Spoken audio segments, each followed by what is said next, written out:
So welcome to the All Canada's Forum. My name is Geordie McLennan, and I will be the moderator tonight. At this point, I'd like to thank the Chamber of Commerce and the BC Northern Real Estate Board for sponsoring this event tonight. And I should also mention thank you to the Phoenix Theatre and to the Northern Rockies Regional Municipality for providing the space rent-free. And I will manage the questions. This is a non-partisan All Canada's Forum, not a debate.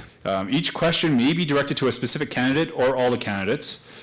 The candidate to whom the question has been directed will have a maximum of 1 minute to respond.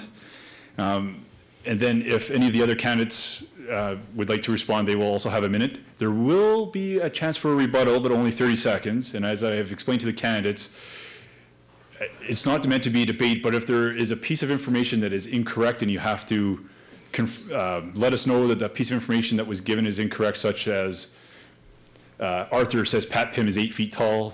Pat Pimm is allowed to rebut, saying, no, I'm not. No, that type of stuff. You're not 8 feet tall, Pat. I'm sorry.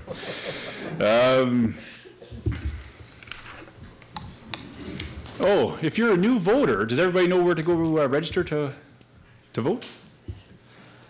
That's right, BC elections at the Lamplighters. So my son just turned 18 on Sunday, and I will be taking him tomorrow to voter registration at the Lamplighters to get registered up. All right, so before the session, we pulled names at random to, so each candidate will have 3 minutes to give an opening address. And then at the end of the night, in reverse order, the candidates will have 3 minutes to give us their closing statements. I will now read their bios in the order in which we pulled their names. So the first person up is Judy Fox-McGuire. Thanks, Angie. Is this your sister? No. Judy is representing the NDP party. Judy was born and raised in Fort St. John, educated at Northern Lights College, UNBC, and Simon Fraser University. She received her Bachelor of Arts in Criminology in 2000.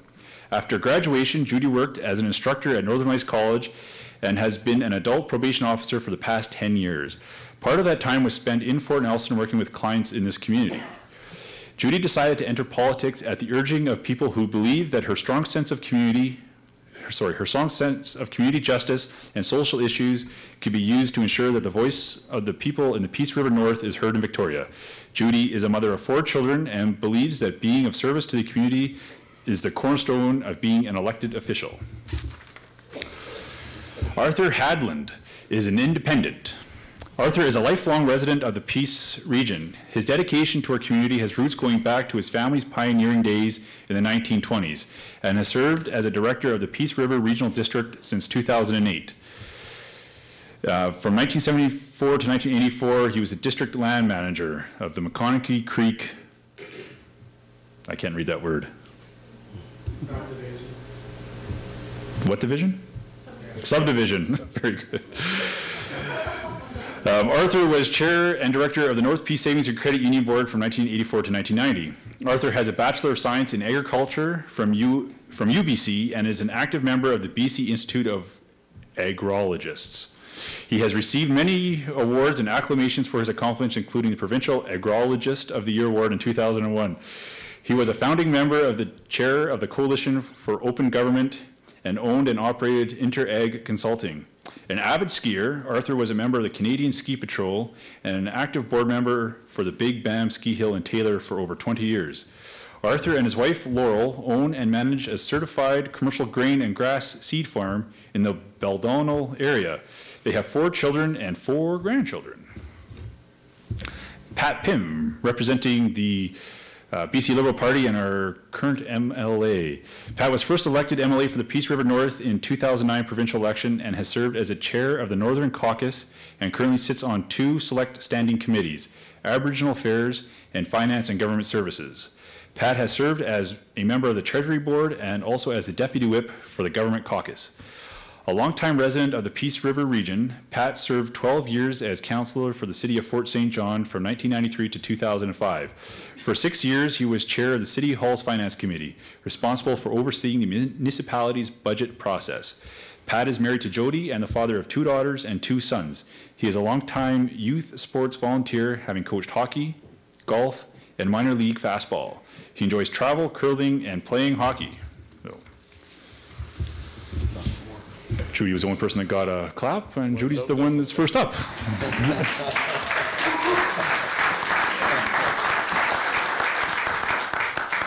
Thanks, Geordie. I wish you could come to Fort St. John and do the one next week, too. And so thank you for that introduction. And thanks, everybody, for coming out tonight. So this is my first all candidates forum, and I picked first to speak, so I don't know how that's going to go. I'm happy to be in Fort Nelson again. I haven't been here for about 3 years, but as I said in my bio, my work used to bring me here for a week every month. For about a year and a half, I would come up and live at the Woodlands and sort of walk around there in my slippers.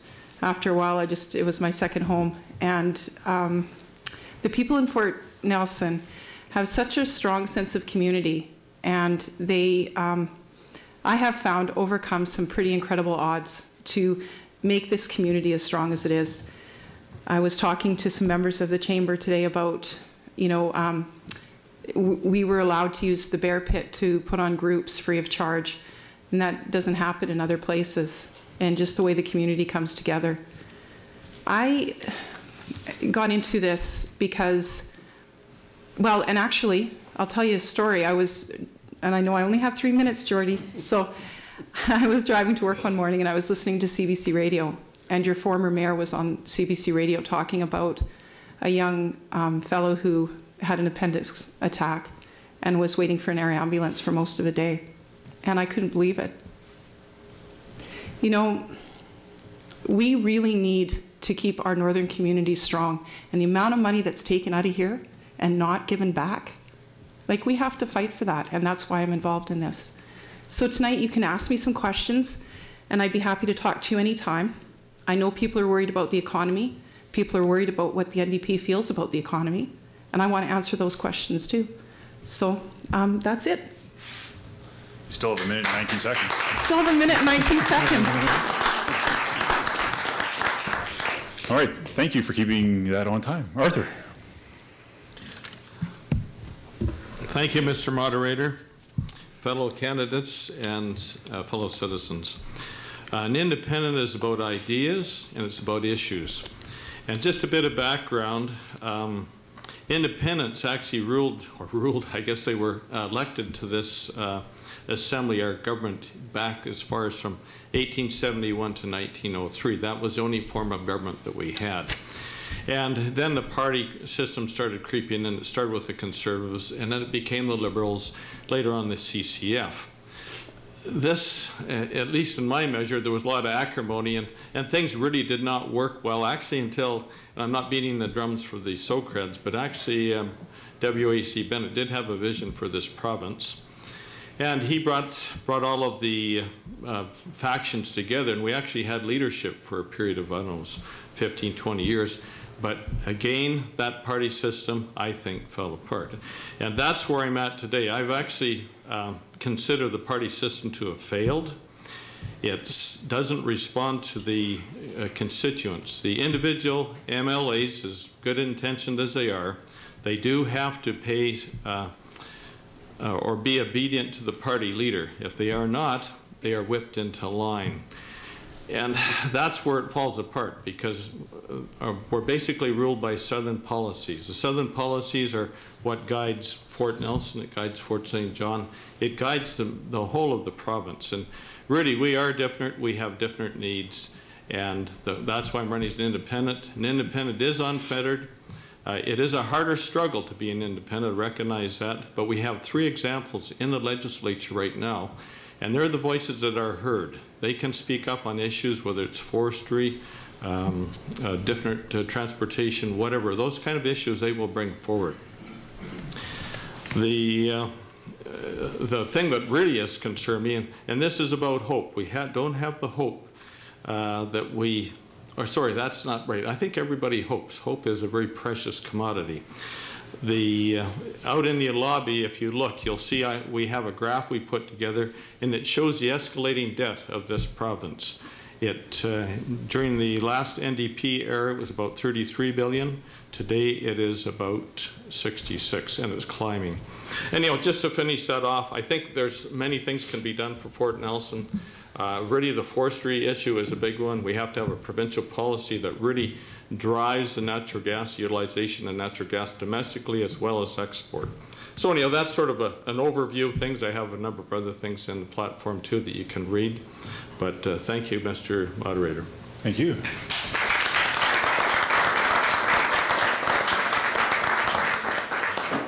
Thank you, Arthur. Pat? Well, thanks a lot, and thank all of you for coming out tonight and being part of this.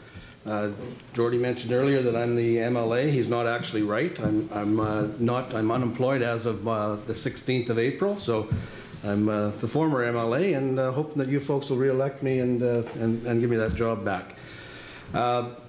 This election, I think, is going to be an extremely important election, especially for the folks in the Northeast. We've got such a huge opportunity in front of us with the whole LNG plants that are being proposed. It gives us an opportunity to get our natural gas over to the Asian markets. We have an abundance of natural gas, and certainly we have to get them to that marketplace one way or another, and we have a huge opportunity in front of us. We currently produce about 3 billion cubic feet of natural gas per day. When the plants in the LNG plants get up and running, we're going to need to produce about double that again. So somewhere between probably 6 billion cubic feet of natural gas. So next 4 years is going to be extremely critical for us, get the plants going. But this opportunity can certainly be squandered very quickly as well. And I'm pretty concerned about that. Our party is 100% supportive of the LNG process and getting our natural gas to the Asian marketplace. The other choice, the NDP party, for example, they'll say that they like the LNG process, but they have some flaws in the ointment. They don't support any power projects to get that power to power up the LNG projects. That's a critical one. Fracking is an issue that they think is extremely. It hasn't been done safely. Some of their folks want to put a moratorium on fracking. So I think that's very serious. If we have a moratorium on fracking, our industry shuts down, and that means that your jobs here will dry up. The other thing that they're going to do, and this is one that's very scary, it's in their platform, is they're going to put $30 venting, carbon tax on venting. That to me is something that will really affect the Horn River. Horn River has about a 12% CO2 content. It won't affect the Montney as bad because it only has about 2% CO2 in Montney, and you can actually have pipeline spec of about 2%. But the Montney, or the Horn River, and the Liard Basin is actually a higher CO2 content than that. So I really fear that we are going to have a problem with that. So anyhow, we'll have an interesting discussion tonight. I'm sure there'll be some questions and some answers that will have to be done. One thing I do want to say is, Geordie mentioned the election office here. Most people don't know, but you can actually go and vote at that office anytime between now and the election day. So each day you can go over there and vote, even before the pre-election stuff comes on, the advance polls, that sort of thing. So hopefully we can have a good debate. Thanks, Pat.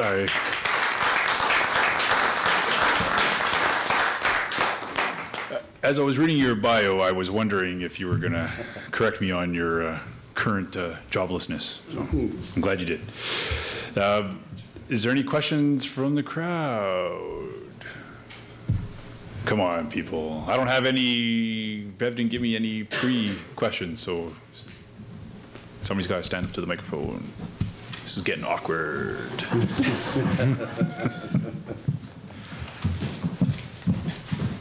Okay, so this is to the independent candidate. I understand the philosophy around why you would want to be independent, but I also understand that in order to get things done, you have to work with other people.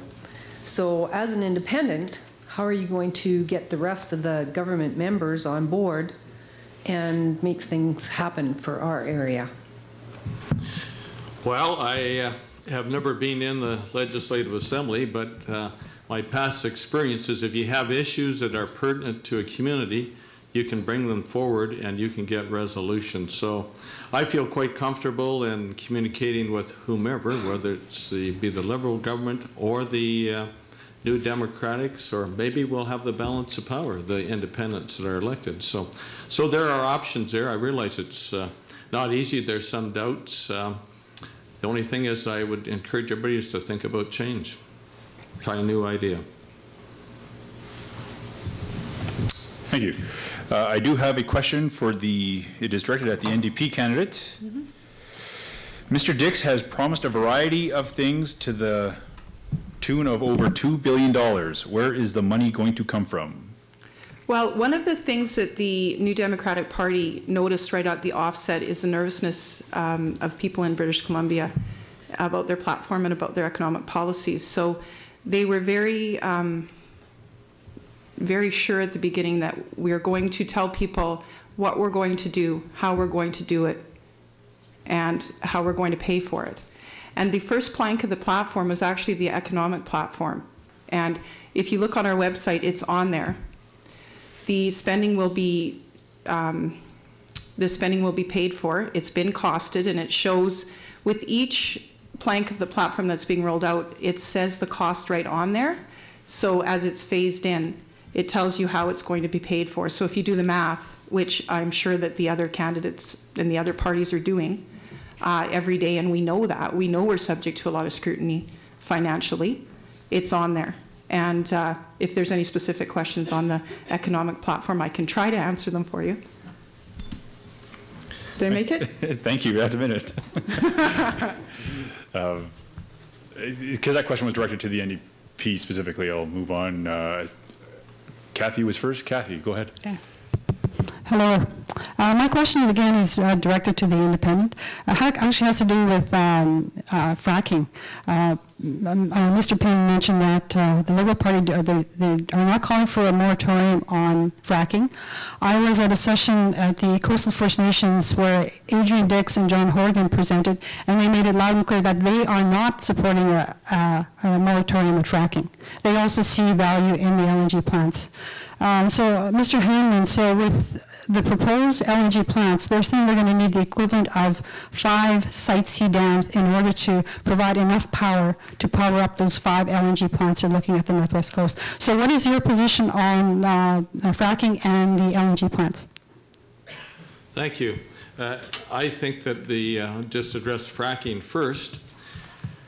Fracking has gone on here ever since there's been drilling, so I understand the basic process. The issue I have is using water. I know that you can use carbon dioxide or nitrogen, and some of the companies are making that shift. So I guess if there's any one way that we can sort of look after our environment, there's only 1% of the Earth's surface is potable water, so it's a very precious commodity. So I think we have to start looking at the options, and that is about policy.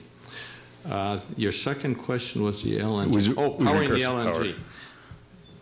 How long have I got to answer that? Well, because there was basically 2 questions there, Kathy. You're not following the rules. I'll give you 60 seconds to answer the power question. I believe that all industry should be self-sustaining. I think that should be the bastion of our whole economic system. So to subsidize it, I don't believe we should be doing that. Building hydro dams, I think on the public purse would be subsidizing it. The options I see there is cogen, and we have a good example in already existing in Calgary, Alberta. It's called the Shepherd's Cogen plant. That's being built for $1.3 billion.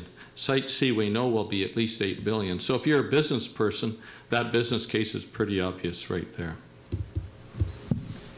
Thanks, Arthur. Pat would like to use a 30-second rebuttal.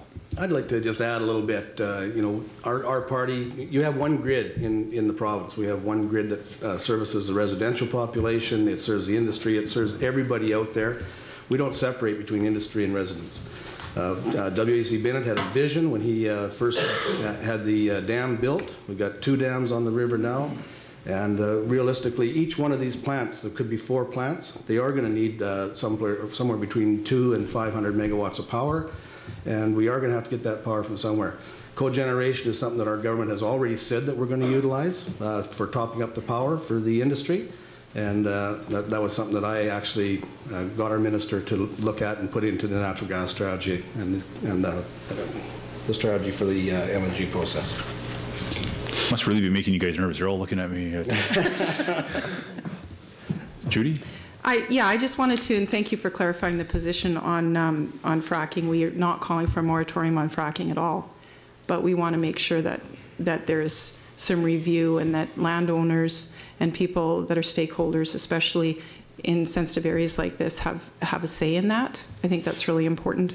Also, on the Site C dam, we're not against the Site C dam. We are recommending that it go to the Utilities Commission to review whether or not we even need the power. BC Hydro is a mess right now, and we don't know what the power needs are of our province, so we don't know if we need to build that dam or how many dams we need. And I think that's the concern. We don't know where we're going. BC Hydro's been short-sold, and contracts have been made that we need to know do we need that power. Thank you. No problem. We'll move on to the next question. Sorry, Arthur. This one's to all candidates. What is your opinion of the current carbon tax? And to clarify, what are its uses and misuses as you guys see? Who would like to tackle this one first? Go ahead, Pat. So carbon tax was brought in 2008 before I was elected. It was one of the things that I actually was concerned about in 2008. I've been on the Finance Committee for the last 2 years, and we've been able to make some changes, I think substantial changes to the carbon tax. Our Finance Minister said that he's going to, we've put a 5-year moratorium on any increases to carbon tax. And one thing that I want to make really clear is that the carbon tax in British Columbia is revenue neutral to all people. In other words, the government gets X amount of money from the carbon tax, and your taxes, whether it be income taxes, personal taxes, corporate tax, and business taxes, have all been reduced that same amount of money. So the government takes in no additional revenue from the carbon tax. Arthur, Judy? Number 2? Sure. Sure, okay, thank you. Well, part of my policy platform is to abolish the carbon tax. 2 things. One, it is not effective. I don't think anybody can prove that it's effective in any way.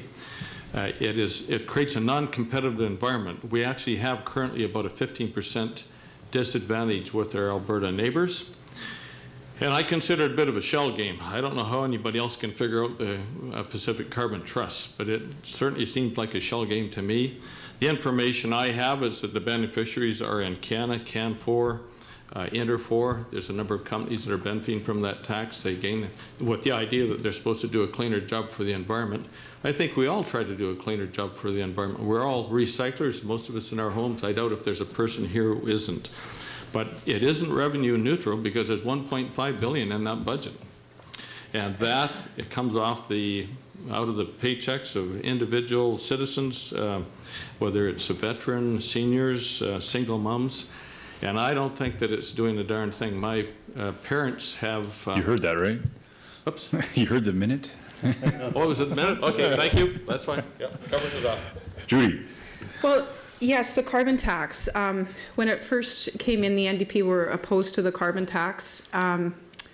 Now they're looking at the Auditor General's report and what he said about the Pacific Carbon Trust and sort of some business that was going on with transferring carbon credits over to the Pacific Carbon Trust, which are companies that are saying they're more environmentally responsible. The problem is that, you know, there's things like schools and stuff paying the carbon tax. So there are a lot of problems with the carbon tax, and I think that's going to be worked on. I don't think we're at a place where we can abolish it. I think we need to review it, and I think, you know, hopefully down the road we can improve it, and we can improve the way that, you know, we encourage people to have sound environmental practices. The NDP has one of their increases, and Mr. Pimm pointed out that there was an increase in carbon tax. It wasn't actually an increase, it's modified. That's it. That's it. I heard that. The salvager of souls, I'm sorry I forgot about you standing there so patiently. Oh, that's fine. I know your soul will wait. Yeah. Hey, given that we live in a community with a great big forest, and given that we have the only licensee right now dismantling the mills that are here in our town, what kind of good ideas do you, I'd like a response from each one of you, what kind of policies do you have up your sleeve to put into place to revitalize the forestry here, since we can't quite do it on our own. Thanks. Thank you. Oh, now what have I done?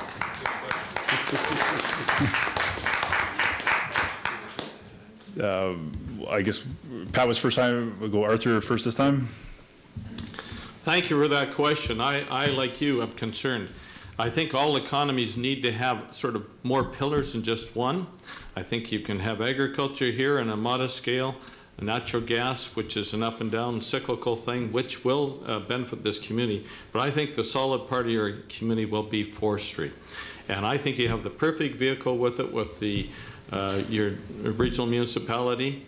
That can be a function of that regional municipality. You can maybe negotiate, not maybe, I think you need to negotiate with government to undertake that forest license. If Canfor's not following their obligations, bring it back to the community. You don't need to run the forest, but what you need to do is manage a user of that forest. It's like a social license, and I think there's a real opportunity for that for your community. This will provide long-term jobs. It'll be very stable.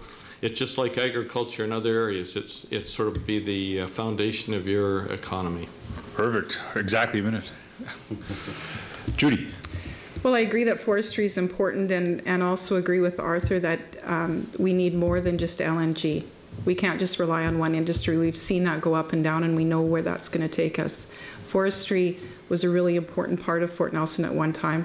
I have two brother-in-laws that worked in the forest industry, and we've seen what's happened in British Columbia, throughout British Columbia, with forestry. So, you know, I think we need to encourage that, and I think that what we've seen with pine beetle wood and things like that put us at a real disadvantage in forestry. So I think the government needs to sort of steer that a little bit and to encourage that. I'm also concerned because with the reduction in BC Rail service to Fort Nelson, you know, that's going to need to be fixed in order to get forestry back on track. All right, thank you. Pat. Well, I think forestry absolutely is a big part of all regions of the province. It certainly was the backbone of this province for many, many years. I think our forest policy that we put in place, that we've expanded our markets to Asia. I think that's gone a long ways to bring the forest industry back. At one point in time, the forest industry was about 85% shipped all their product to the United States. At this point in time, Asia, we've shipped more product to Asia this year than we actually shipped to the United States. About 44% to Asia. I think 42 or 43% to the United States. So certainly that's making a big impact. There's been a lot of forest operations open back up, and I think there's a strong future here in Fort Nelson. In fact, I know that there's discussions. I know our government is constantly working with the different forest operations to try and get them to look at Fort Nelson again. The bottom line is the industry has to come back in here. You have to make it attractive. You have to give them. There has to be a competitive marketplace for them. And that marketplace is now available in the Asian marketplace, and I think that's where we're going to have to continue to look. Thank you. Kevin, do you have a question? All right. So my question here is more about renewable energy for all three candidates. And what I want to start off with is we see all these countries that are leading in renewable energy, geothermal, wind, and there have been studies around here about geothermal. There's 400 megawatts worth of power up at Liard. There's all kinds of hotspots within our mountain range that are accessible for geothermal. Wind energy, there were projects around BC, or around Prince Rupert that got squashed. I want just to find out how you feel about renewable energy instead of going to a big dam that has a large footprint. So again, that was addressed to all three candidates, Kevin? Yes. So we'll start with Judy. Well, I think that would be a really good place to sort of put some of this carbon tax money, wouldn't it, is in investigating things like renewable energy. The wind farm at Bear Mountain is a good example, in my mind, of things that we should be looking at to work on renewable energy. And you're right, there are other areas of this world that are a lot farther ahead. And maybe it's because the natural resources don't come as quickly and as cheaply. Right now, the reason that we're leading in LNG is because it's so cheap here to get it out of the ground, and you know, that's why we're leading. Maybe we should be looking a little bit further. So that's my position on it. Beep, beep. Pat? Well, I think renewables is a big part of our future. There's no doubt about it, whether it be wind, whether it be tidal, geothermal. I think personally myself, I believe that we should be a net exporter of power. But the problem that most people don't talk about when they talk about renewables is that there's an additional cost as well. So the general public out there, as soon as you raise the price, or when the price of power goes up, then everybody gets pretty excited. So that part has to be part of the equation as well. Renewables and wind, I mean, when you do a power call, and the NDP has certainly been opposed to the IPPs in the past, and that the price of the power is one of the big things that they focus on a lot in their discussions. But to me, it's a big part of our future. I think cogeneration should be a big part of our future, especially in the Horn River. If we're gonna, if there's power needs in the Horn River, I think the cogeneration is a big part of that as well. So I'm in favor of all power, actually. Oh, you're good. Arthur. Hi. Thank you, Mr. Moderator. BC Hydro currently is carrying a debt of about $18 billion that we know about, and there's another hidden $30 billion for the independent power producers. If we do look at renewable, I think it must be, number one, it must be economic. It's got to be viable. I think the logical one we have right in front of us right now is our natural gas. That's going to increase a domestic market. It's going to provide long-term meaningful jobs. We'll have no load loss. Right now, to run from the WAC Bennett South, there's about a 15% load loss that we know about. If we need to energize, whether it's LNG or the Lower Mainland, we can place right beside that community very little load loss. So, and then I do believe geothermal is probably the logical one, and that's a direct answer to your question, but I think it has to be economic. All right, thank you. We have some great questions here, and a couple of them are kind of similar, so I apologize if I don't read your specific question out. And I'm not picking favorites, in case you're wondering why I'm not asking a question. So after the forest comments, there was a couple of questions about forest, and kind of along the same lines. CANFOR has forest tenure, which allows, and again, I don't know personally if this is correct, this is the question. Just trying to clarify that. CANFOR has forest tenure, which allows for logging and removal of the logs out of our region. What would you do to support that resource remaining here? I think it's, whose turn is it to go first? Or who wants to go first? I'll go first. Well, I think you want to try and get these communities back into the forest industry. One of the problems you're going to have here is that when the forest industry went down, you had that entire population that was working in the forest industry actually went to work in the natural gas industry. And that industry now has slowed a little bit at this point in time. When the natural gas industry comes back up, we're then going to have a need for more employees again. And I think the natural gas industry is going to come back here in a very strong way if the carbon tax on venting doesn't get initiated. But certainly, I think that you're going to see the forest industry come back here, and I know that our government is actively working on working with the forest community to try and get them to come back into Fort Nelson. I think that we will see that in time, but they are going to have an employee issue, and that's going to be something that we're all going to have to deal with, both in the forest industry and in the natural gas industry as well. Man, you're good. Arthur. Thank you, Mr. Moderator. I think that to export raw logs out of any region within this province is deplorable.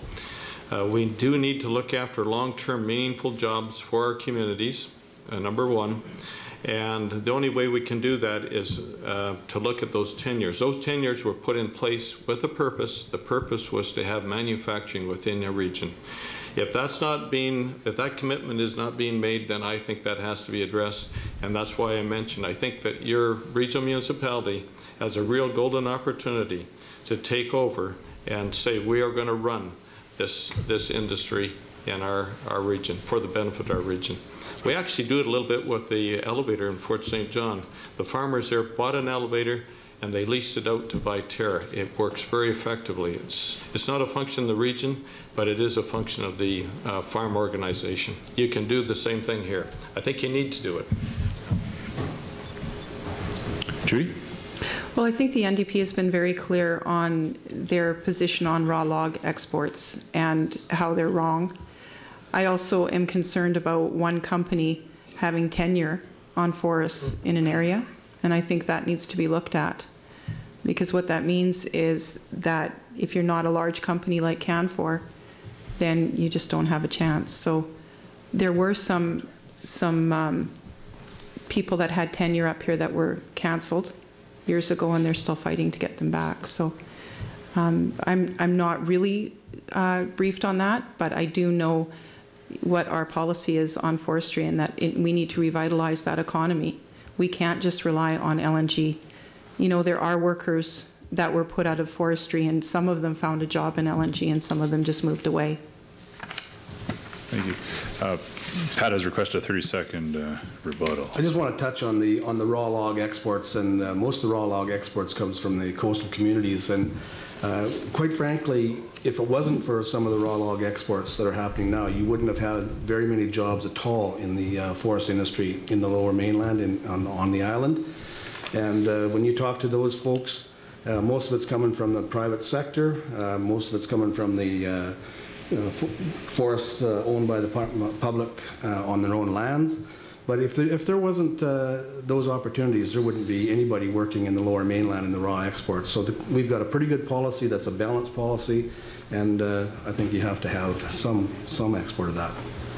I don't have a 30-second timer, so thank you, Pat. Here's a question we were talking about today at lunch at the Chamber of Commerce. CN Rail has reduced service to the community. Reliable scheduled rail service is crucial to the community. What will you do to support the community in our efforts to ensure rail service? You want to go ahead? Start with me? Sure. Okay. If that's okay with Arthur. I thought it's Arthur's turn. Oh, was it Arthur's turn? I always do. All right. Oh, I'm sorry. I thought Arthur went first. No, go ahead, Judy. Okay. Well, this is an important issue, and I guess that's why I wanted to jump on it. When the government sold BC Rail, people in Fort Nelson were promised that there wouldn't be a reduction in rail service. And now there's a reduction in rail service. So I absolutely think that it's the government's responsibility to fix this. And it makes me angry because there's so many businesses in this community that rely on decent rail service. There are businesses that bought property around the BC Rail Yard on the basis that there would be service there, and then the service reductions continue. So I do think it's a really important issue for Fort Nelson. It's also an important issue for Fort St. John and for people that are serviced by rail. And also, just another thing, if I just got a few seconds that occurred to me. I was talking to someone who drives a tanker truck who told me how many more trips he's going to be making to Fort Nelson. And it really concerns me, the increase in traffic on the highways between here and Fort Nelson in the wintertime with the tanker traffic. Okay, I'm done. Arthur? Thank you, Mr. Moderator. The sale of BCR was a huge mistake. That was our railroad, and we let it go. It is regulated now. We've created another monopoly. We added to the monopoly, which I find deplorable, and I certainly agree with competitiveness in the marketplace. Doesn't matter what it is. There is an agency, it's a federal agency, and I can't remember the exact act, but it is under an act where they are regulated, and they are obliged to provide a service if they gain the access to that utility, which is the case here for Fort Nelson. So I believe that that's the agency that they will have to, let's see, how do you put that? The rail service will have to be responded, have to be justified to cut it back. And I think, again, it's chicken and egg. We need the forestry industry here. You do have a lot of need through the oil and gas industry for that rail. So I think there's lots of reasons for fostering the woods industry and going back to that regulatory agency. So if I were elected, I would certainly get involved with the feds. Pat. certainly the forest or the rail industry is something that Fort Nelson needs. We all know that. I'm currently looking into why the reduction, and certainly I'm going to be supporting getting it going. But the bottom line is you still have to have enough traffic, and with I'm thinking that the slowdown in the gas industry here may be playing a bit of a role in that. The amount of frac sand probably has reduced dramatically, but I don't know the answer for sure, and I'm looking into it. But the bottom line, and I won't go back to BCR too far, and the sale to BCR too far, but I do want to touch very quickly, because Arthur brought it up, the grain elevator in Fort St. John. It's being funded by the NDI, and the NDI is a direct result of the BCR. We got, there's still millions of dollars in that fund to help different organizations and operations around in the regions, and I think that certainly has serviced the northern part of our province very well.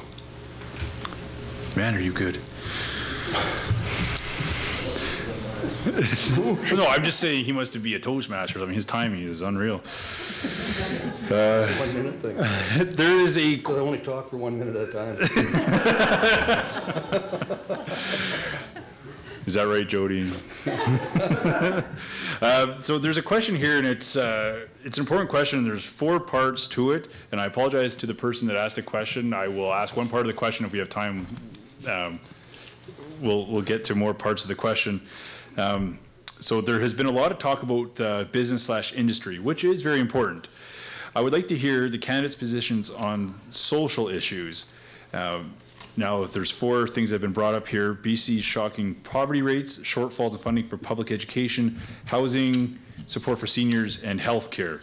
Well, there's a big mouthful there, so maybe take... I can give you guys some time. Did you want to write those 4 points down? And maybe I can give you... Are you going to give us 4 minutes? Well, I'll give you 2. I'll give you 2 minutes each. Is that fair? I'm a moderator. I can... Is 2 minutes okay? Yeah. Did you guys want the 4 parts again? Poverty, child poverty rates, shortfall in funding for public education, housing support for seniors, and health care. Who would like to go first? Well, I went first last time. All right. I'll take a crack at it. All right, Pat, you're up. Certainly, and some of these are issues that are serious in all communities. There's no question about it. Public education, I'll say that there is. It's one of those issues that you keep putting money into the public education system, and we have a good public education system. I'll say that. We've had a substantial decline in the enrollment throughout the province. Been over 60,000 less students in the public education system.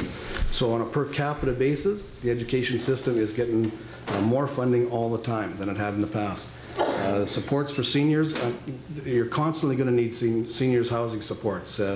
In this area, we just added a few seniors housing into this area. We added some in Fort St. John as well.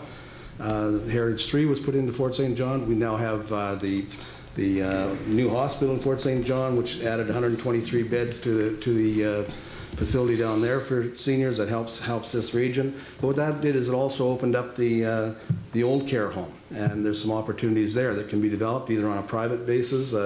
The Senior Society was given that building absolutely free of charge, and they are working diligently to try and bring on 50 or 60 new units there. Our government has just, the Tiny Cedar Lodge in Fort St. John, we've added about, I think there's going to be 50 units of low-cost housing that's going to come as part of that process as well. And healthcare. Healthcare is one of those issues. It's just a matter of how much money you're going to spend at some point in time. It increases on an average. It's about $17 billion or 16 or $17 billion now in healthcare. And that expense is going up. We have to live healthier. We have to somehow get that curve dropped down. We've taken the curve from a 6% increase down to a 3% increase, and we have to continue to try and get that to be a more efficient system. I don't think it's sustainable the way it's going. Now, was that really fast? Arthur. Well, I'll start with seniors. I have parents 91, 92. I know it's an issue. It's an issue for your community, And I believe that there has to be a lot of focus on making sure you have facility for your seniors and to maintain them in the community, maintain the families, the integral family structure. The vehicles for that, I'm not sure. You do have the fair share, and it may be that you can use that and piggyback that a little bit. I'm not sure what the mechanism will be there, but I think that's right on. There's got to be something done. We're doing lots actually down in Fort St. John, but I think this community needs their own. That's got to be addressed here. It's an issue. I can see it. The emergency health services, real problem here. It's been in your newspaper. I follow that. And I've talked to this Hans Dizeritz in the Lower Mainland. He feels that it goes back to the Act of 1994. That thing needs to be fixed. He's suggesting Royal Commission. Whatever's done, it's got to be reopened and investigated so that we can have a better structure here. Child poverty, it just makes me sad when I think about that one.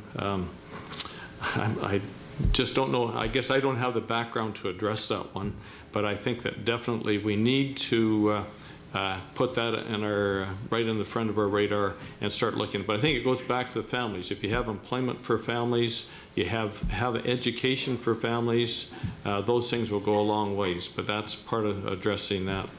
And just our general health care services here, you only have 4 doctors in town. There needs to be an incentive to get more medical practitioners in your town. I think nurse practitioners are another part of that. The incentive system that was put in for other communities should be available for Fort Nelson, and it isn't right now. So those are the things that I would tackle if awarded the privilege of being MLA. Thank you, Mr. Moderator. You're welcome. Judy? Well, the NDP has been very clear on what we're going to do, how we're going to do it, and how we're going to pay for it. And the healthcare platform, the plank in it, is really exciting to me because it involves a rural care initiative, and it's directed at communities such as Fort Nelson that are in such acute need. And like I said in my opening remarks, listening to your former mayor talk about people that sit and wait for an air ambulance out of Vancouver to come up here when there was one here and it was canceled, when there was a person here that was providing that service, to me is unfair. So, you know, the community itself needs to be able to talk to the government and say, this is what we need in a rural care initiative. This is what we need to make our communities safe. We can have a vibrant economy and we can have social programs. And child poverty being number 1, that's not a family's first agenda, not at all. Our seniors, I spoke to some seniors 2 weeks ago and they told me that sometimes they choose between food and medication. That's not right. We need to change that. Education, we don't have a good education system in British Columbia. Our education system is lacking. And any teachers I've talked to will tell me that. Do you know the average teacher in British Columbia spends $1,200 a year of their own money for their children in their classroom to make sure that they have basic essentials so that they can teach them? That's not right. You know, we need to take care of the people in our community. We need to use the money that we make up here in our strong economy to come back to our community and make it better for all of us. And we have a responsibility to do that. And I believe that everyone here knows that. But we just don't know what to do. We do know what to do. We can move forward and we can tell our government what we need to make our community better. Oh, you're done. I'm done.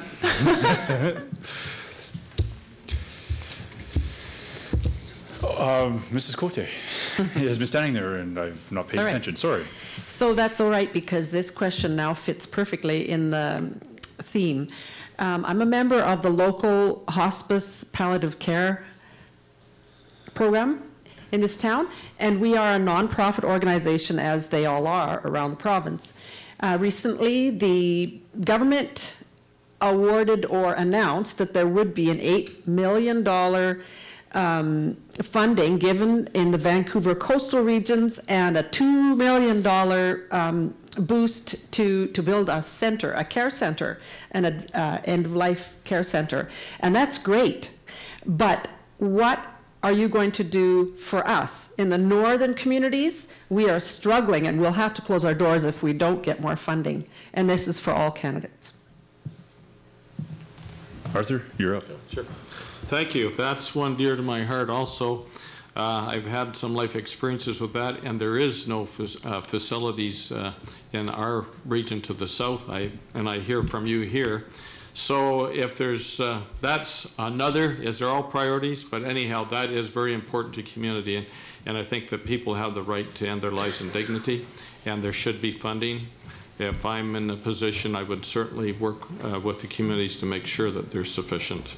I don't know if the RM could address that or not, but maybe it's more of a provincial jurisdiction. But anyhow, Northern Health and myself would be having a conversation about that. Thank you. Judy? Well, this would definitely be falling under the rubric of rural care, absolutely, and increasing care in rural areas such as Fort Nelson.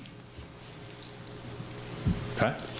There's no question about it. I'm on the finance committee and travel the province, and this community is not much different than other communities. It's a huge issue throughout the province. It's a matter of how you're going to balance your budget and keep all these things balanced to some degree. You can add more money to it. The bottom line is you have to figure a way of adding that money and keeping the balance in your budget. We feel quite strong in the fact that we have to have a balanced budget. We think that's how you're going to keep your economy strong, and that's how you're going to stay out of a deficit position. We've always maintained that we look after our spending side of things, and we've done that. Unfortunately, you can't always look after the revenue side of the equation, and that certainly happens on a lot of times. But it's one of those you can put an awful lot of money into it, and you have to find a place to put the money from, and that there's only really one place, and that's the general taxpayer. So one of those hard questions. Mr. Wall. My question is addressed to all the candidates. It's about education, but it's a little bit different slant. What is your position on private schools, public schools, and homeschooling? On making any changes? Is there any intent, anything in your platform to make any changes to existing? I'm speaking as a homeschooler that has graduated 4 children and they're living in this community. So. Do you want me to start? Sure. Okay, I just don't want to jump the gun again because I did that once and I felt bad ever since. Don't feel bad. Thank you for your question. I think, education is paramount, the decision of the parent on how you want to educate your child. And I know that I have a family member whose son has anxiety issues in the school system, and she's homeschooling him now because that suits him better. So I think we need to support that. I'm concerned about the lack of funding in our public education system, absolutely. When we look at the ranking of schools, the Fraser Institute ranks our schools, despite, us, wondering how valid that is a measure that we look at, and we look at some schools that seem to do okay and some that don't. I think we need to look at that. But I think at the end of the day, what we're really looking at is too large of classes in our public education system.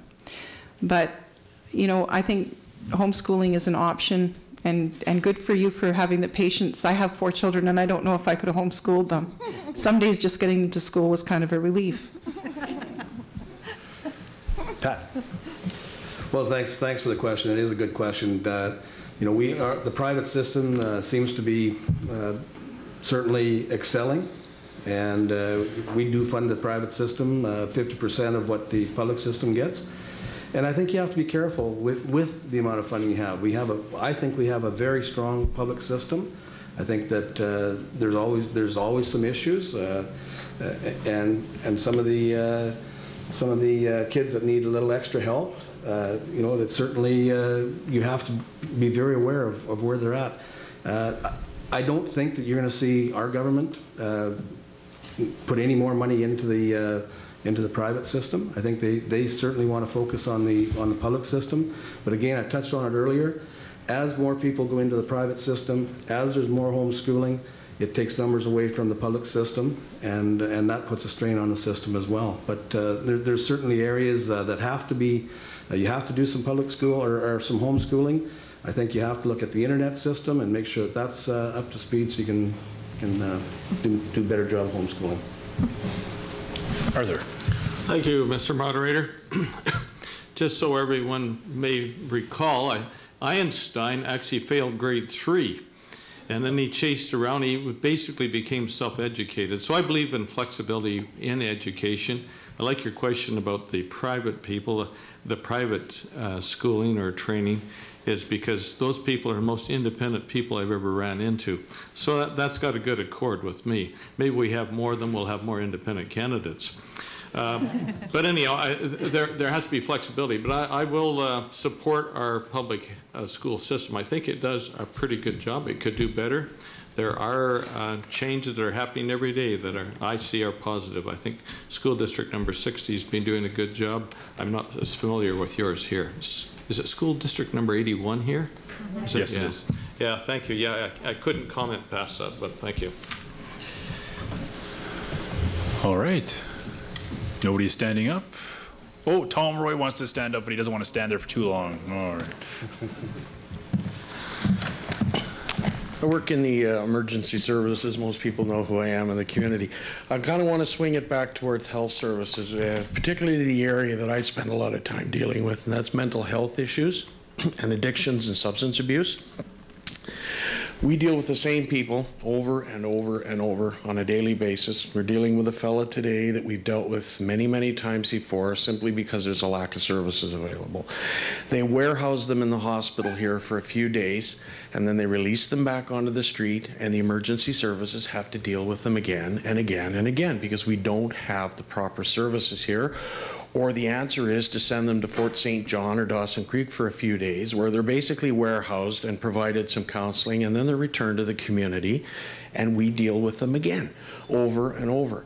My question is, I know there's lots of money being invested in healthcare. I've heard that. Is there any of it coming back to this area to provide us with the specialized services we need for such an isolated community? Because by not providing the proper services in the community, we're spending more money and more money circulating the same services over and over. It's a vicious cycle up here, and the emergency services, we're basically the ones that are a band-aid solution for these people that aren't being provided proper mental health services or addictions or substance abuse services. And it's a serious issue in Fort Nelson. Here, here.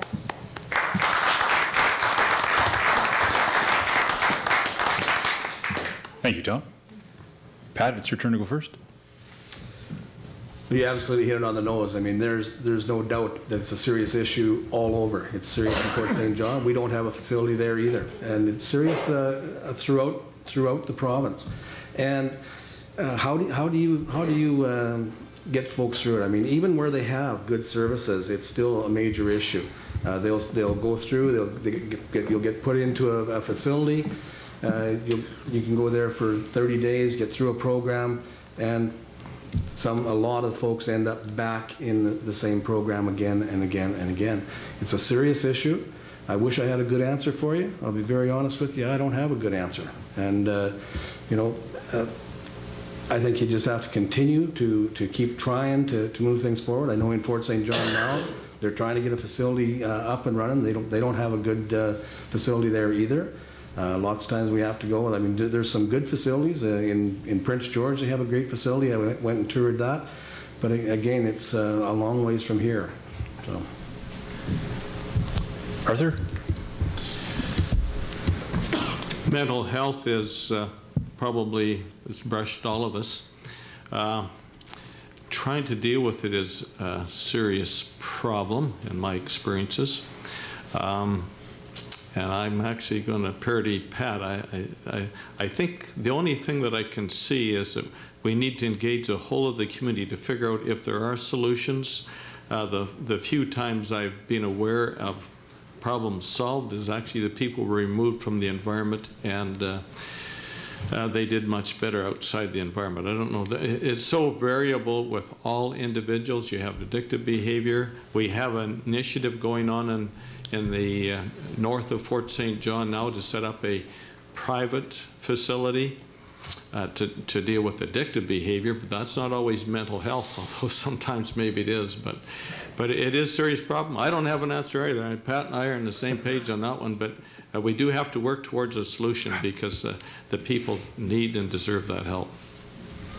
Well, thank you for your question, and thank you for what you do in this community. And as a probation officer that was working in this community, I spent 3 weeks in Fort St. John trying to deal with people over the phone and telling them, don't worry, I'll be there in 3 weeks. You know, just keep it together, and I'll get up there and I'll do what I can. The Crown Council, when I was here, was advocating to the provincial government to please provide an adult probation officer full-time in the community so that we could help and we could work as part of a team. There's some great things being done in the criminal justice system, but you know, we're gridlocked. We're gridlocked because our public services have been starved. And what we need is a more compassionate view on dealing with addictions. And mental health and addictions are separate issues. The closure of Riverview Hospital in Vancouver, to me, was a travesty. And it threw so many mentally ill people out on the street. And frankly, I'm as frustrated as you are. And one of the motivators of me running in this election is my frustration at trying to help people. Thank you.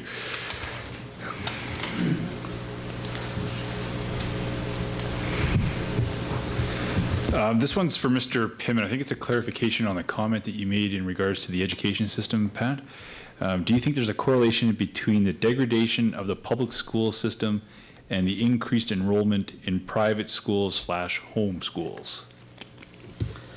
Well, I think there is some sort of, you know, we're certainly seeing a decline in the public system. The public system since 2001, there's been a decline of over 60,000 students. That's a big decline. What's driving that decline, I can't honestly say, but I do think that there's, you know, and people don't like to speak about this, and so I'll probably get in trouble for saying anything. I'm getting a look from Mr. Streeper. Maybe I won't say it. But certainly there's some issues. You know, when you've got special needs children in classes with other children, it does create some issues. And I know that I've heard that across the province. It causes some grief. How do you deal with that is a real hard question, and it's one that I think that it is driving. It's causing the teachers extra time and trouble, and it certainly, I think, is causing some students to move into other areas in the private sector as well. Thank you. Judy. Well, I'd just like to respond that maybe the cuts to learning assistance in the classroom had more to do with the problems and people declining enrollment. I think that's more to do with it. I think our children are enriched when everybody's in the classroom. I think diversity increases our children's experience and makes them more compassionate human beings. Arthur?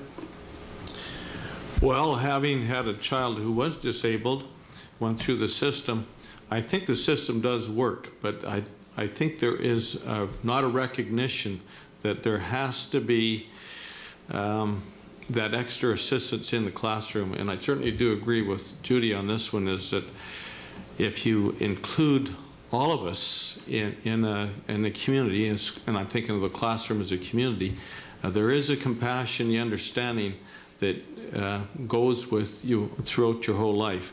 If you isolate the individuals who are different, then you create a problem, I think, down the road. I think the compassion is reduced on that one.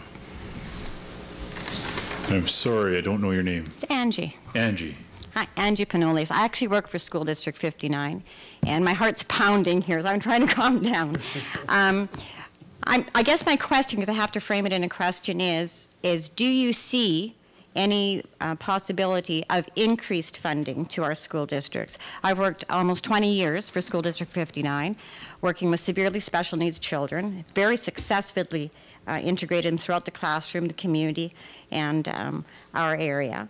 And over the past 10 years, I have seen funding cuts so severe, our members laid off severely, And I truly believe that the decline in enrollment and the increase in private schools and homeschools, a lot of it does have to do with having 34 and 35 in a high school classroom. I hear a lot of talk about declining enrollment, and that's why our budget is down per capita. Well, you come to the high school in Chatwin, and you see the size of our classrooms. So I guess my question is, do you see any possibility of that improving? Pat, you want to go first? You look Sure. right at me right away. And my heart is still pounding. Well, certainly, we have had some additional funds put into the classrooms for aids over the last. I don't have the numbers in front of me right now, but I think the LIFT program had funding put into it. I think that added another 400 or 500 staff members. Oh yeah, it did actually. We put in, students or teachers care aids back into the classroom, and that money is going to continue to come each and every year. So that is some additional funds. The education budget does increase annually. There's always an increase. It's about a $5 billion fund in the education system. I think at this point 4.7 billion, I do believe. And each year there is additional money going in. At this point in time, we do have the highest per capita amount. I think it's about $8,700 per child on average throughout the province. And I guess, again, it just becomes one of those issues, is how far do you go to keep your balance in budget and keep your system in balance? All right, thank you. Arthur? Yeah, thank you, Mr. Moderator. Something I'm not really conversant with, I guess what I will say is I think the education in rural communities is very important to me. We do need to support the schooling in rural British Columbia, I guess, and we are rural British Columbia, believe it or not. And the one that actually captured my attention here this last week or two is the withdrawal of funds for school buses. And I think that one just sticks right here, because the 50, 60 years ago, I was using school buses. We considered that normal. So what are we doing? And that's just a small thing. So I see that as a shortfall. And, if we can fund Bollywood promo things, I think we should be funding our kids. So I don't know. I don't have a full answer, because I'm concerned about how we can pay for things in this province.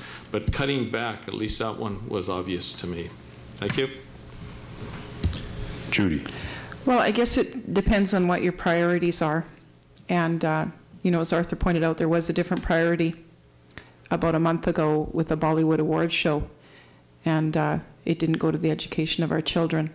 There's also other things like legal fees for convicted criminals that are convicted of breach of trust. We give them $6 million, and we don't fund single parents to try and get custody orders and access orders so that they can get maintenance.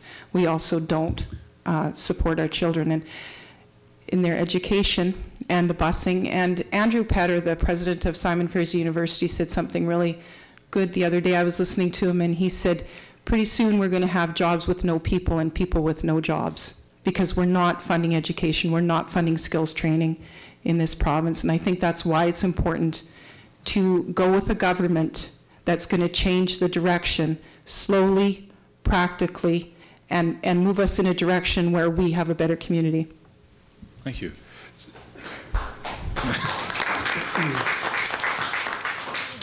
So I apologize to the person that asked this question. They were one of the first ones, so of course, they ended up on the bottom of the pile. But it's about the busing, and I don't know about the issue, so I didn't understand the question, because I think the question is misworded.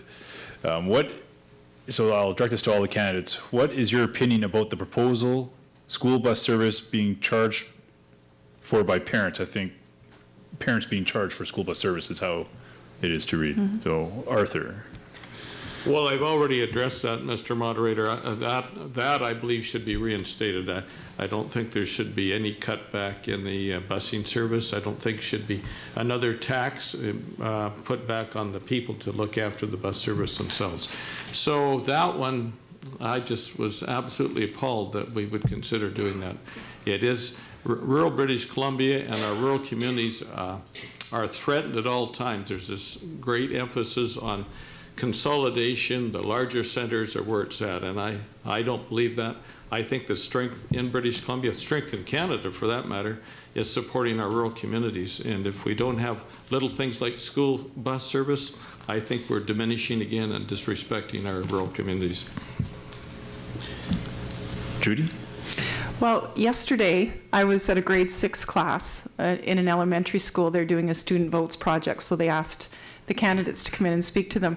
And I had just found out about the busing issue, and I had already talked to teachers the week before and sort of got, you know, their take on it. They're concerned that people will not be sending their kids to school, that they'll just homeschool them because of the cost. It's School District 60's proposal is a cap of $500, $200 per child, and then a cap of $500. So that's significant for a lot of families. Anyway, I asked these kids in grade 6, I said, what do you think of this busing? Because a lot of these kids take a bus to school, and they couldn't believe it. They all, I said, does anybody here, you know, what do you guys think of? And a couple of them said to me, do you know what? I know a family down the street and they probably won't send their kids to school. And somebody else said, my family doesn't have that kind of money. So if grade 6 students can figure this out, I think I can figure it out too. We should not be cutting, like we should not be charging people for their education. Pat? This is one that I absolutely agree with the other two candidates on. It's one that I've been working on as well for the last year. And what happened on this particular file is that this was a recommendation to do a complete revamp throughout the province. And it has some huge inequities in it. In our regions, I don't know how much it affected School District 81, but certainly School District 59 and 60 took a hit. They had a busing system that was already over-expenditured. And there's some other communities throughout the province that weren't even using the full amount of money in their busing service. And some of those communities actually got a lift, and some of the other communities did not. It's an issue that I've been fighting on. I'm not winning the battle at this point in time, but it's one that I'm going to continue to fight with. And where it came from, the whole thing came from the Secretary-Treasurers of British Columbia when they had their AGM. It's a recommendation that came to the Education Ministry from those that did the revamp and change in that system. So hopefully we can get it rectified. Kevin? So I'm going to have to talk fairly quick here. Because what I hear from Pat, and I mean this is typical government, we try and run this as a corporation. Now, if you look at business, I agree, it needs to be run as a business. But a corporation is totally different. We're talking about heads and dollars. That isn't right. Certain areas need certain funding. What we've got, or what my question is how do we get money from these big corporations that are investing in our LNG? How do we get it into this local community? Most of their workers are from Alberta, but they don't pay BC taxes on their income.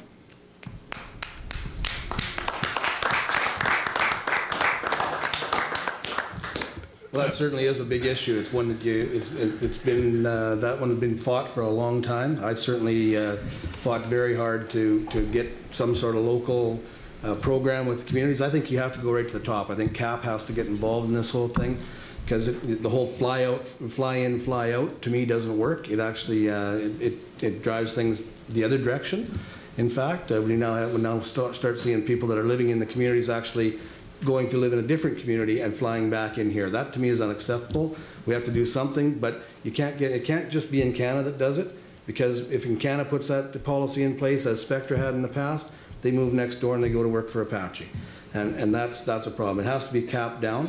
But one of the things that I will say, and I getting some of these dollars back into the community, 4 years I worked for the Fair Share program in this community. Diligently, every day it seemed like you're in the caucus room, you're beating your head against the wall with ministers, and you get to see the Premier every day. We just got that back into the community. That's $10 million a year for the next 20 years, and that'll go a long ways to making this a more attractive place and bringing those folks into the region.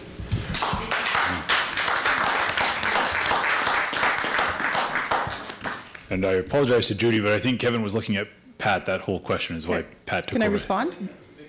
yeah, no, for sure. But Judy was her turn. She's Okay. so I apologize. I didn't jump on Pat. No, I think actually it's great because Pat raised the Fair Share program, and I think it's a good time to point out that that was actually an NDP initiative that was brought in 1995. So thank you for expanding on it. You know, but I think that we need to take credit where credit is due.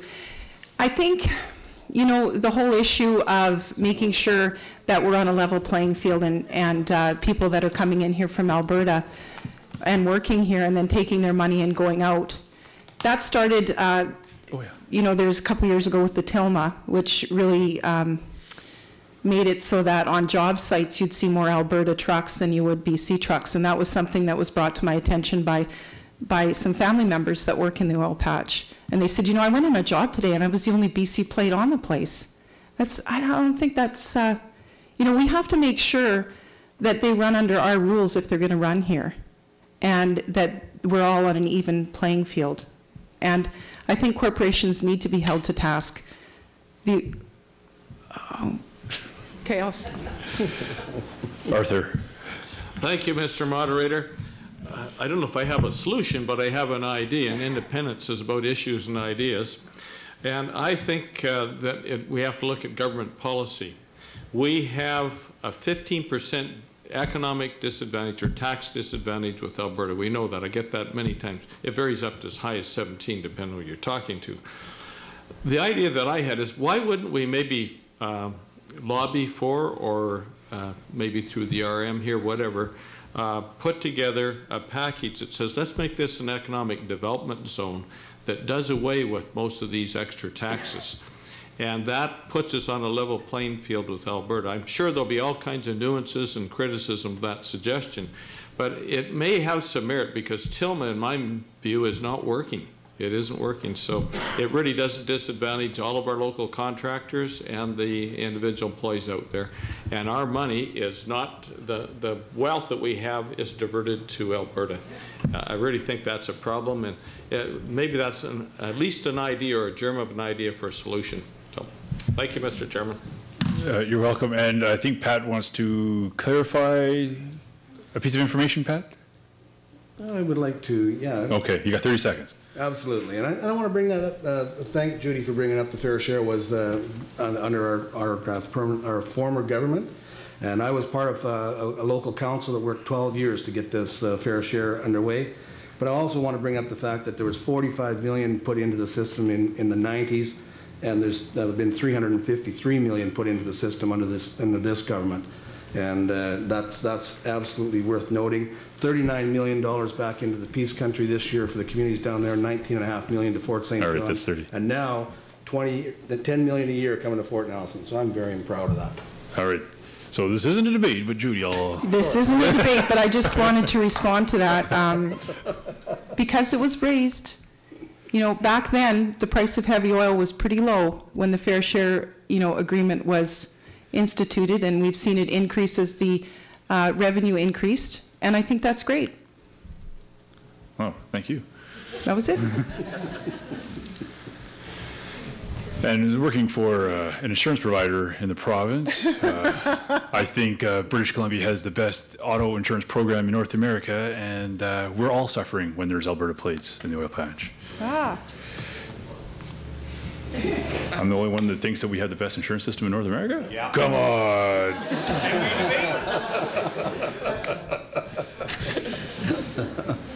You guys got to remember, I'm an insurance broker. I don't care if it's private or public. I'll still have a job.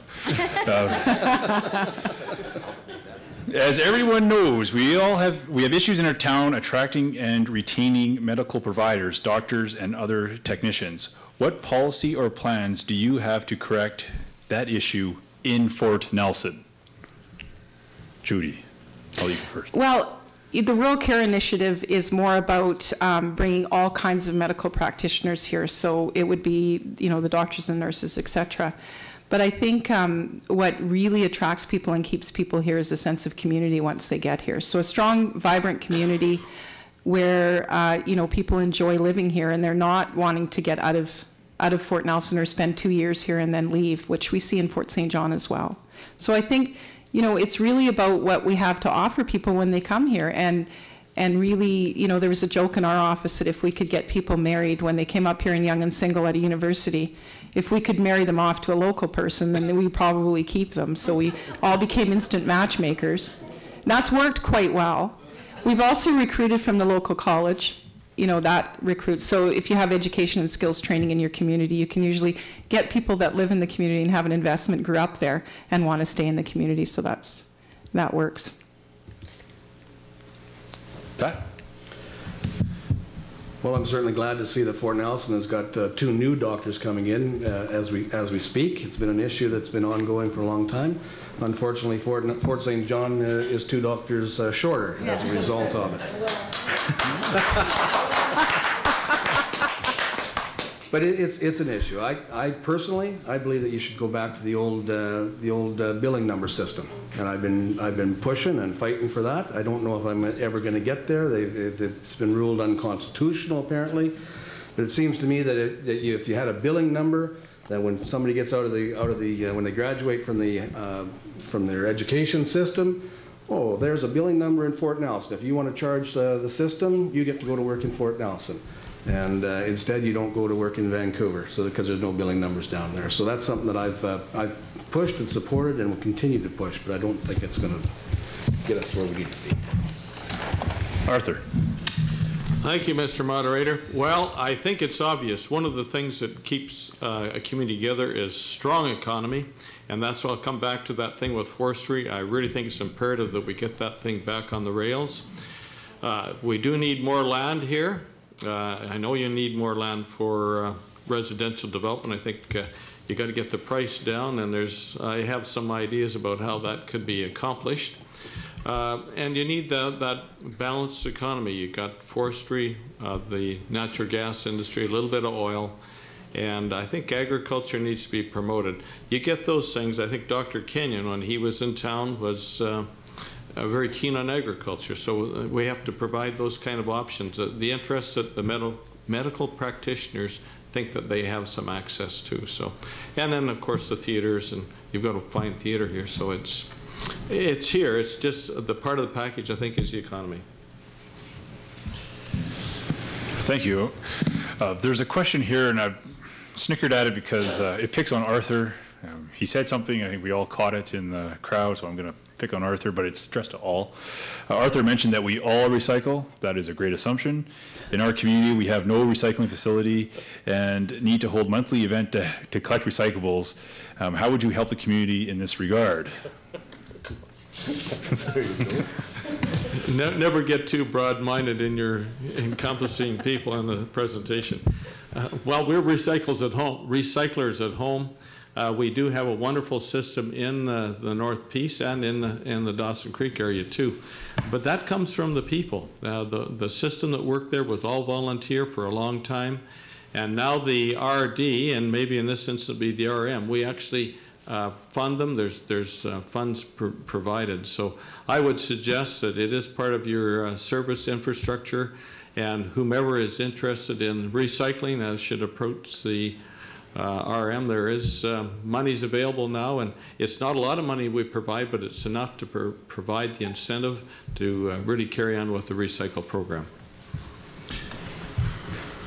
Judy? Well, I think recycling is important, and I hope nobody saw me throw out that milk carton this morning. But I try. I do what I can. I didn't know you didn't have a recycling program here. I think it's important. I think, you know, we have so much land to build landfills up here that we don't maybe think about it.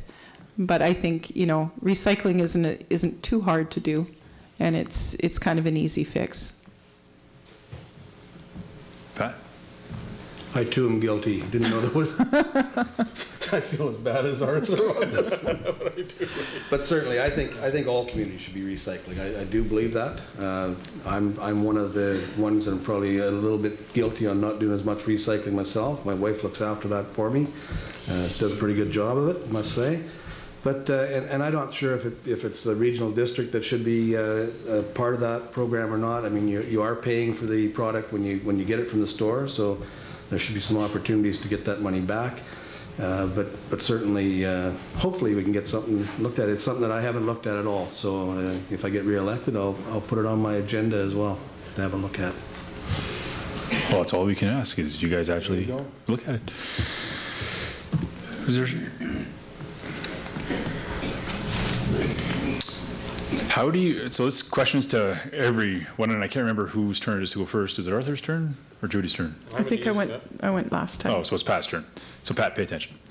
How do you plan on providing affordable housing without penalizing current landowners with decreased land values? Do you need a second? Well, first off, you do have to have some affordable housing, and when you have strong economies, unfortunately, you usually have higher housing prices as well. I actually blame the ALC and the ALR in a lot of ways. You can't get land out. Fort Nelson should never be landlocked. It's something that we've been working on. I've been working on with the community, trying to get a delegation agreement so they can get some of that land out of the ALR. Quite frankly, we don't have a strong agriculture industry here, and maybe there will be one at some point in time, and maybe we can move some land around a little bit. But certainly we need to get some land out of the ALR into this community so they can start developing properly. I think when you landlock, I think that automatically drives up the price. I think that allows winners and losers out there on your lands, and I think it's something that we have to get moving on. I think a delegation agreement for this community, so you can actually look after your through an OCP, you can look after getting some of that land out. It'll certainly make for a more competitive industry for the region. Arthur. Thank you, Mr. Chairman. I'm sure that Pat is well aware. I used to be a commissioner on the Land Commission. I really support the concept of the Agricultural Land Reserve. We only have a little bit of land in British Columbia that's suitable. But having said that, Fort Nelson's got an issue. And Von Tunen, and this is maybe reaching a little bit here, but he talked about concentric rings of developing your community. And that was you reached out to your community just in the development and you kept expanding. I think there's an opportunity for that. I think that the communication with the Land Commission, and I really think that there should be large blocks designated right next to your community boundaries. It's not high quality farmland anyhow, especially to the north. I think that whole area needs to be looked at. We could block it aside, and I think long term it could be developed. I don't know about values. I don't know how the heck you deal with that. I think the marketplace eventually resolves itself. It doesn't matter whether there's a high or low. There will always be an equalizing component there. Judy. Thanks. I have to admit that I'm not really familiar with the problems of land ownership in Fort Nelson. I'd be happy to talk to anybody and have you explain it to me. I understand how the ALR works, and this is the first I've heard about Fort Nelson being landlocked, and I can certainly sympathize with people who are landowners now and how that may force down the price of real estate. So, you know, I'd look into it a little bit more and get back to you on that. All right, I have a question here that I've always wondered, so I'm glad somebody asked it out there, and it's directed to all candidates. So as we know, the protection of wildlife habitat and ecosystems and recreational areas as provincial parkland is just as important as industry. The benefits are endless. What is the position of the candidates on the increased creation of parkland and recreation areas in the Northeast? The piece, the boreal, I don't understand what this period is. Where protection of the boreal habitats and river valleys like the Peace are severely lacking and recreational areas in Fort Nelson are limited. I'm not sure where the question starts there. But what are you going to do about creation of more parkland and more recreation for Fort Nelson residents? As, like, does somebody want to go to the beach on the weekend? Where are we going? Your turn, Arthur. Thank you, Mr. Moderator. Well, where recreation is where water is. So any time that you have creeks, streams, and you have a place that you can focus on as where people will recreate, whether it's fishing, just plain camping, I think those provisions have to be made. I think you can overdo the provisions of that kind of facility, but if there's a need, and it will come from the community, I think that should be addressed. We do have a provincial parks branch, and hopefully they haven't been totally decimated and they will respond to requests. Judy. Well, actually, I think park rangers are down to single digits now, or maybe just double digits. So we have had a lot of cuts in our parks, and there's all kinds of recreation, though, isn't there? Because I know people that like to ride quads, and some people don't like quads on their land. And then we have people who like their sleds, and then other people that don't like the sleds on their land. And then we have hunters, and we have fishermen, and everything. So I think it's great that we all have such a beautiful backyard. In Fort Nelson, going north to Fort Liard, places like that are breathtaking. You can see that in the amount of tourists that come up the highway every year and have an experience of their lifetime on their way to Alaska. I think we're so lucky up here to have that, and I think it's so valuable, but it's always a balancing act, isn't it? To make sure that we protect that we keep it in its natural state, but yet we allow the people to quad and fish and hunt and sled.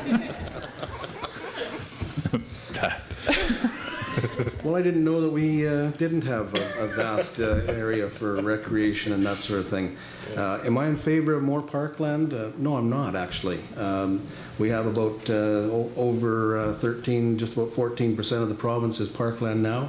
We have a Musqueam here that's absolutely the best management area that you could possibly have, one of the largest areas that you have, beautiful opportunities there. And I think you have to have a balance. But do we need more parkland? No, we don't. I don't believe we do for a second. Thank you. Just give me a second. Sorry, guys. Okay. So Northeast BC has a huge tourism potential. We have seen ongoing issues with permitting. There are no timelines on permit decisions. What will you do to fix this situation and deal with the backlog? Whose turn is it to go first? I'm not going to ask Arthur because he never knows. Well, I'm somewhat perplexed. I'm not sure about the permitting process. The only comment I'll make is I think one of the greatest tourist venues we have here is Alaska Highway, right from one end to the other. And when my daughter and myself came up this last time, it's not attended. We did all of that wonderful stuff when we had those celebrations of the various anniversaries. And if anybody cares to stop and look, they're interesting. But, you got to really want to, and they are not looked after. So I think there needs to be some maintenance. There's got to be something done. The museum in Fort Nelson, I think, is a tremendous attraction. And we have one in Fort St. John. We've got to look after those sort of venues for tourists. Tourists will stop if it's there, if it's half decent. Yep. Judy? Bathrooms? Bathrooms, I heard you. Bathrooms, okay. Got it. I know that because when I used to drive up here for work, I always had to make sure I timed the bathroom breaks because there's long ways between bathrooms for a while.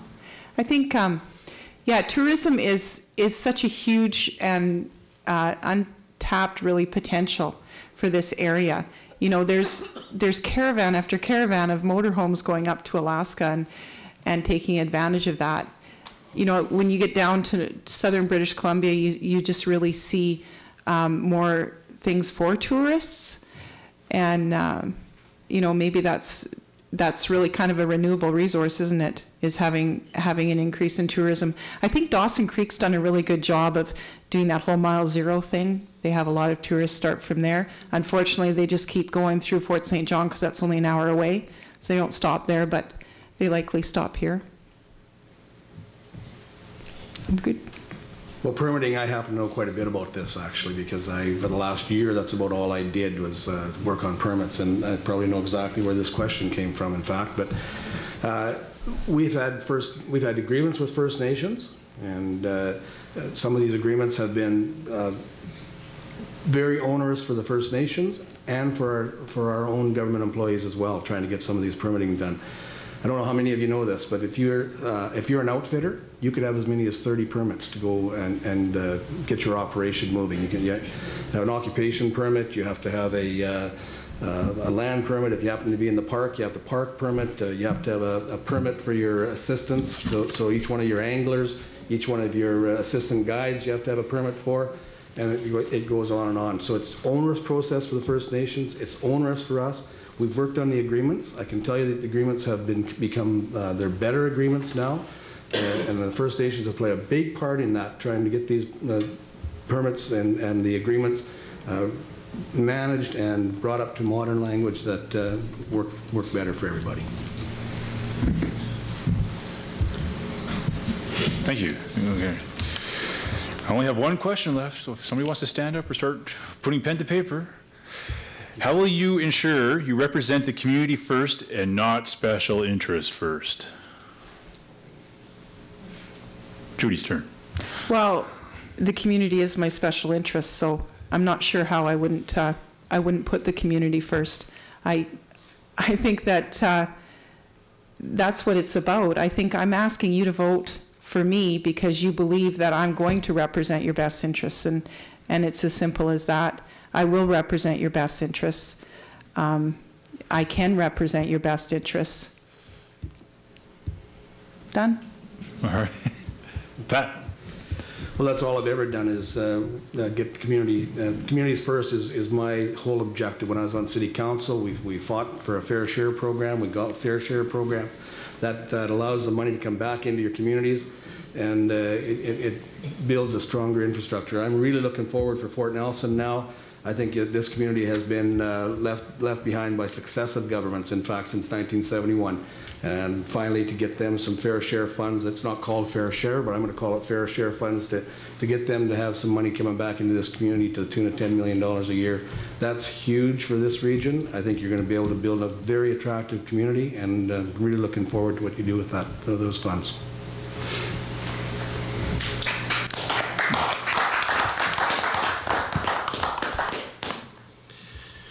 Well, part of my platform is a true Northern voice.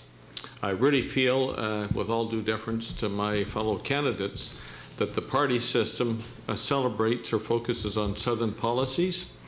And so, if elected, I would certainly be really paying attention to the needs of the local community.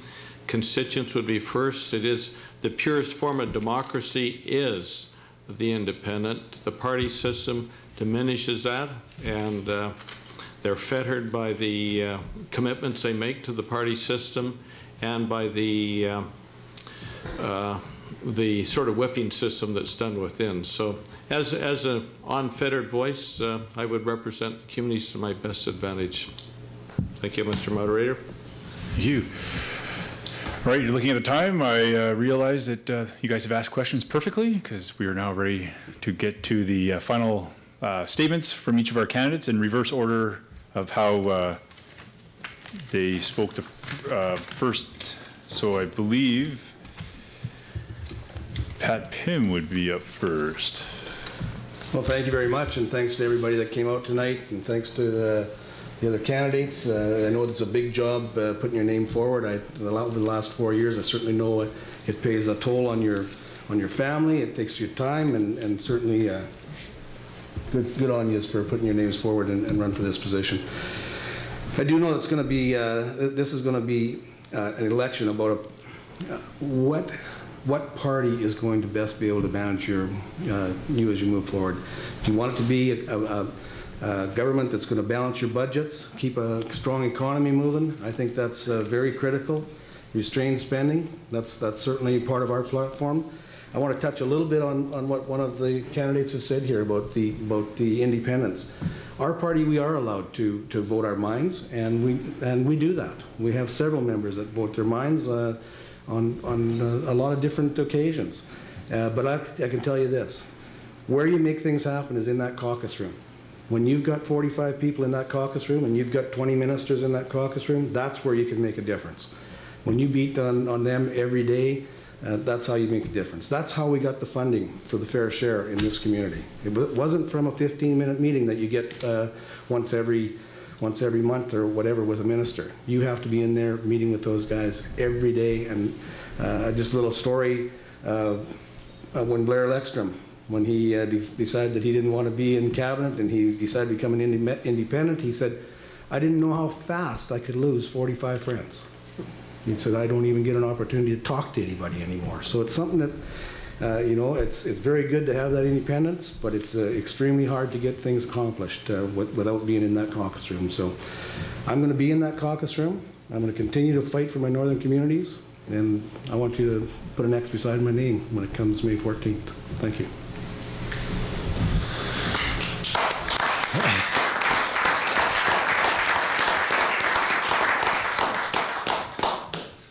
Arthur. I think we need to run this province like it was our own household. If anybody looks at the graph that we have on our bench there, it shows an increasing debt. I don't know what the real numbers are right now. I think by 2014 we'll owe somewhere in the order, collectively, all of us, somewhere around 66 billion. But what's hidden is the monies that are committed to IPPs and the PPPs, which I don't know what that is. It's probably 60 to 80 billion. I can't figure that out. That we're not being open and transparent about those numbers. That's one reason I'm running as an independent. I just can't see how the party system is helping us. It's failed. It's just progressive debt accumulation. Our future generations will pay for that. So my point is that this is the first time I ran was a protest. This time it's a contest. I have a full commitment to being a northern voice for all of our communities in the north. I think we need to focus on the three pillars in all communities.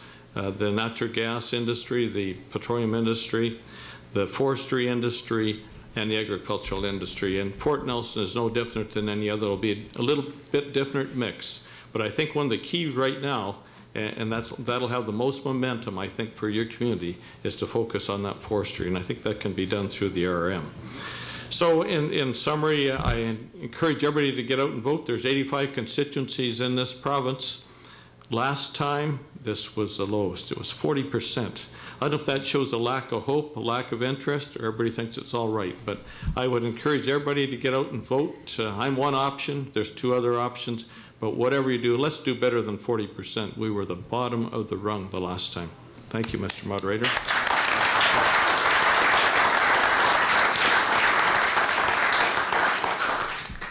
All right, Judy. Thanks, Geordie, and thank you guys for coming out. And I think that just by coming out and listening to what the candidates say, you've really committed yourself to finding out what's going on and who we all are as people. And I've made it through my first all candidates meeting, so I'm feeling a little better about that. You know, I don't believe that the party system is broken, and perhaps that's the one thing that Pat and I agree on. You know, that shouldn't be that much of a surprise because we both belong to parties. But the fact is that Blair Leckstrom, who is from the other party, did make a decision to walk away when the HST was introduced because he couldn't live with that in his conscience, knowing that a policy had been introduced 2 weeks after an election. And his constituents, I think, all respected him for that. And I got to tell you, I respected that too. So, you know, I don't think we're whipped, and I certainly am not the kind of person that can be whipped. I have sat across the desk from a lot of people, and I have worked with criminals for 10 years, so I'm looking forward. I'm looking forward to working with politicians, believe it or not. So, I mean, to me, it comes down to what do you want? What do you believe in, and what's your vision of the community? My vision of the community is that we work to give back and to strengthen our community through strengthened healthcare, through strengthened education, and we can do that and still have a strong economy. It's not one or the other. We can do that. We just have to get our priorities straight. We have to make sure that the government that we send to Victoria knows what our priorities are, and our priorities are our children, because they're the future. We have to take care of our seniors, because we can't have seniors choosing between food and prescriptions. That's not what we're going out to work for every day. You know, I raised my family on money earned from the pipeline industry. And so I know what that's like. I lived my whole life making money from industry until I completed my university degree. I worked in the private sector. I was in the private sector as much as I was in the public sector, and it very much depended on oil patch money, so I know how important it is. I also know people work 14, 16-hour days, and there's no such thing as a weekend in the wintertime until breakup. So, you know, I understand that stuff, and I also understand that we want to make sure that while we're out working, our kids are safe, that our parents are safe, and that everybody's taken care of. And I think we can have all that. We can make sure that we have a voice at that table. And I guess I have to stop now. Thank you.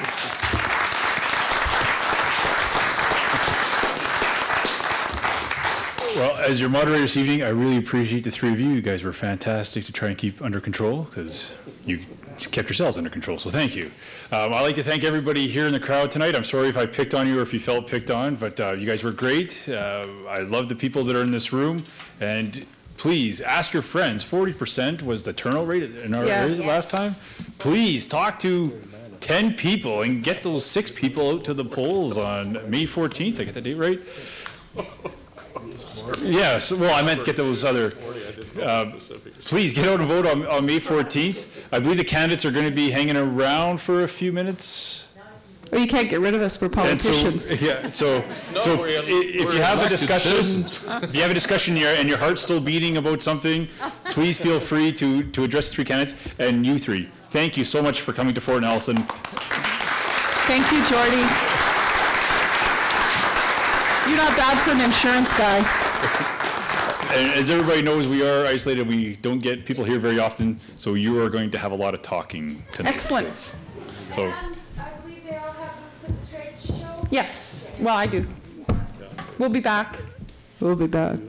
Excellent. And thank you, Kim, for mentioning that. All right. Have a good night, everybody. I'm sorry I kept you here so late.